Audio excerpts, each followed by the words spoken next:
Almost immediately after Dee Dee Blanchard was found unalived in her home, there were fundraising efforts, like 30 minutes after.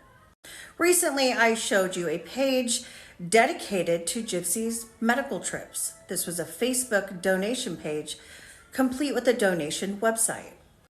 On that page also was a GoFundMe. From what I understand, GoFundMe is a donation service that goes through Facebook where people can click on a link and donate money. So the Gypsy's medical trip GoFundMe was immediately changed to Dee Dee's funeral. Who had access to the page? They would have to have access to the Facebook page to change the GoFundMe. Their friend and neighbor. It's been alleged that Kim did help Dee Dee run this page. All money that was donated couldn't go into Dee Dee's bank account. In fact, she didn't have a bank account. She couldn't. She wrote too many hot checks in the past. Nobody would open an account for her. Besides, when you are collecting state benefits, there are income guidelines and they do count donations. Money here and there going into an account could mess all of that up. Now remember, Sheriff Arnott in the media press conference did say there's a GoFundMe, pause on donating anything because there is $15,000 cash that Dee Dee had. It may have been ill-gotten funds, but the money is there. I believe the GoFundMe was able to raise between $500 and $600 before it was shut down.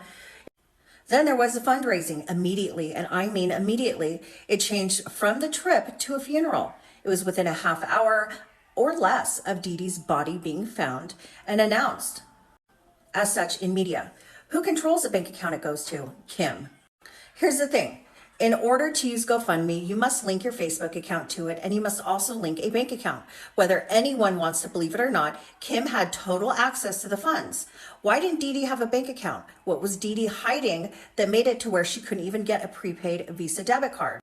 I mentioned the latter because Green Dot and every single card like it has an option to get a card in your government name. All you do is fill out the form online and they mail it to you. Once you receive the card in the mail, you will also get a form that's used for direct deposits.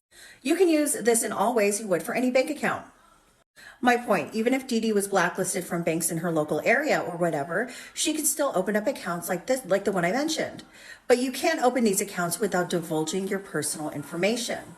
Like your SS number or your birth date. There's only one reason a person wouldn't risk doing that, and that's because they are trying to remain off the grid from detection.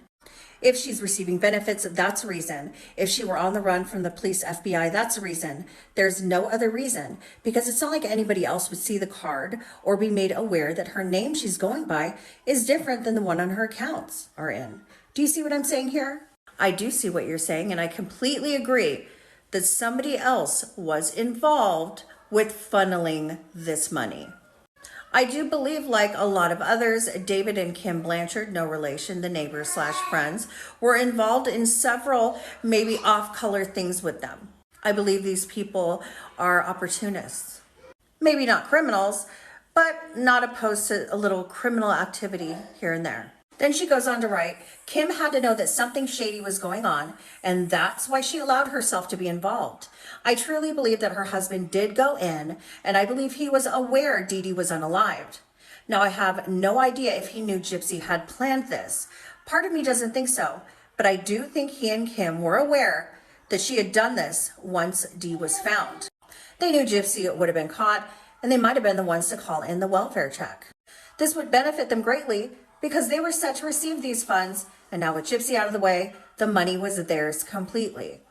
All that you have to do to prove to the trustee's office that the deceased had no assets or money, and they will cremate you for $500. No one would know. I think when the husband went in, he probably helped himself to whatever he could that couldn't be traced back or blamed on Gypsy, cash, medications, and things of that nature. And also, Kim Blanchard was the one who screenshotted that third Facebook post before Gypsy deleted it. There was the B is dead, ... it was so loud, LOL, that was 2. But there's a third Facebook post that a lot of people don't even know about. It read, The girl is unalived too. I do have my ideas on Gypsy's motive for that particular post, but I'm going to stay on topic here. Kim Blanchard was the one that screenshotted that and had sent it to detectives. Was she trying to be helpful, or was she just trying to ensure that Gypsy is out of the way? Just interesting, right? I wanted to talk about this because number one, a lot of people don't realize that there was a fundraiser that was in connection to what Sheriff Arnott was saying. Don't donate. They have money. There's $15,000.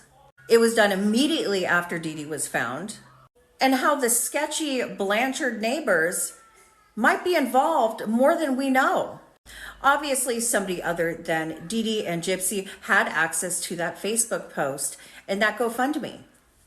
And it makes perfect sense that it would be Kim Blanchard.